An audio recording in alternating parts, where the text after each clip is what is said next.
I'm working for this person and I'm under their thumb and I'm only an employee, to I am a beginner paralegal who is going to learn on day one, and I'm going to mark everything down.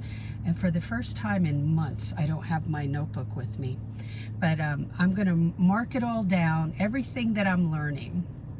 And then I'm going to trade up on that experience later on. Okay.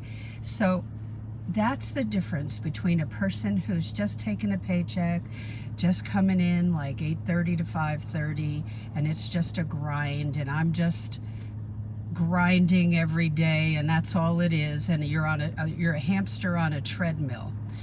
When you make a mindset shift into, I am building a career, and once I gain some experience, I can trade off. I didn't know if I could do that.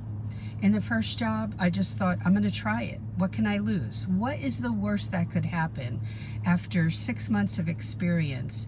When they went back on their word regarding a review at 6 months, where I could have gotten a raise, and I was really working towards that, and I knew that if they dangled that carrot in front of me, I was going to go after it, and then they reneged on it, that it was time for me to move on. Otherwise, I don't know, some attitude might be showing up then.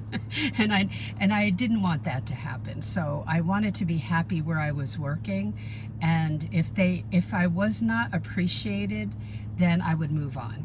And that was the right move for me. So how did I move on with only, at that point when I finally landed a job, it was a month later. How did I do that? Well, it's because I wrote down everything I knew how to do and I talked about it in the interview. And I actually landed interviews with only 7 months experience. Yes, so it's possible. But I had to look at it as a career, and not that I'm always working for somebody. Even though technically I am, I want you to make that shift. Even as a person who is not in the field right now, that shift has to happen early, so that you start writing everything down and you start to see how much you're learning.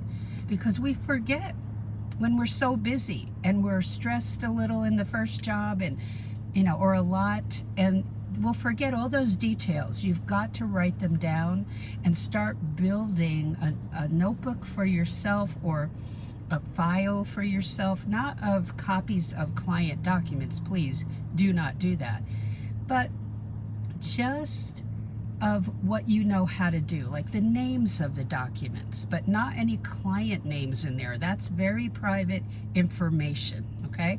So that's the difference. That will mean so much to your future, and that you can trade off on all that knowledge. And if you don't think you can, then you're cutting yourself short, okay? So I want to remind you that there will be a workshop coming up, and more than likely next week. It's just that I have been overloaded, not only with work, but also with personal stuff because of family losses in my life. And so I'm handling actually legal stuff, meeting with an attorney tomorrow on Zoom to as a paralegal, it's just I need advice of an attorney in certain areas.